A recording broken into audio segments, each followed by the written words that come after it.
जब तक मैं हूं, तू है, तब तक संघर्ष जारी रहेगा।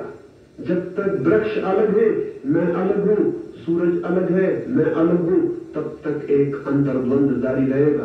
वो द्वंद ही मनुष्य के ऊपर सबसे बड़ा बोझ, क्योंकि संघर्ष में शांति कहां, कॉन्फ्लिक्ट में, द्वंद में शांति कहां। हम लड़ रहे हैं प्रतिक्षण, सबसे लड़ रहे हैं चारों का, और लड़ने का बिंदु ये भ्रम है कि मैं अलग हूं।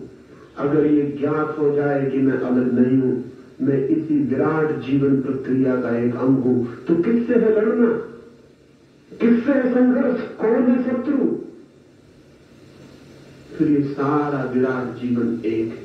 ऐसा ही समझे कि अगर मेरे हाथ को ख्याल पैदा हो जाए कि मैं अलग हूं, और मेरी आंख को ख्याल पैदा हो जाए कि मैं अलग हूं, और आंख लड़ने लगे हाथ से, पेट लड़ने लगे सिर से, हाथ लड़ने लगे पैर से, तो क्या गति होगी उस व्यक्तित्व की, उस शरीर की? सारा व्यक्तित्व विघटित हो जाएगा, सारा व्यक्तित्व अंतर्द्वंद और संघर्ष में नष्ट हो जाएगा, सारा व्यक्तित्व एक कलह और एक कॉन्फ्लिक्ट बन जाएगा।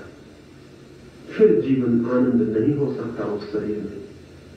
लेकिन नहीं, आंख जुड़ी है पैर से, हाथ जुड़े हैं सिर से, पेट जुड़ा है, सब जुड़ा है, और सबके भीतर एक सहयोग, एक कोऑपरेशन, एक अंतर संबंध, एक अंतर ऐक्य, भीतर सब एक है।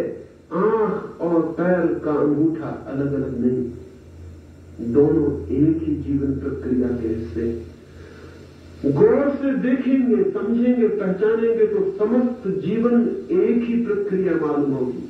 और जिस दिन ऐसा मालूम होता है कि समस्त जीवन एक ही प्रक्रिया है, उसी दिन ईश्वर का अनुभव हो जाता है। ईश्वर का और कोई अर्थ नहीं।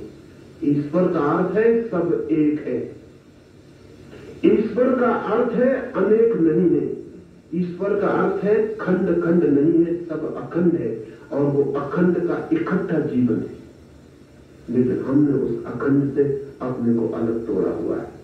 और भक्त भी कहता है कि मैं अलग हूं, भक्त कहता है भगवान मुझ पर दया करना।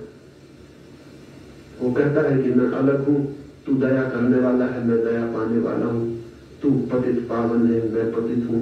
लेकिन भक्त भी कहता है मैं अलग हूं, भक्त भी कहता है कि मेरा उद्धार करना। किससे कह रहे हो?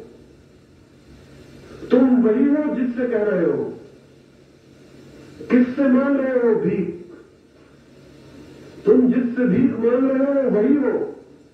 वहां कोई भी नहीं है और सुनने को, क्योंकि मांगने वाला ही पाने वाला है, देने वाला ही लेने वाला है। वहां दो नहीं है, लेकिन सारे भक्त हाथ जोड़े खड़े किसके सामने? और इसलिए मैं कहता हूं सारे भक्त नास्तिक है, किसी भक्त को ईश्वर का कोई पता नहीं। किससे हाथ जोड़ रहे हो? हाथ जोड़ने का मतलब है कि कोई दूसरा है।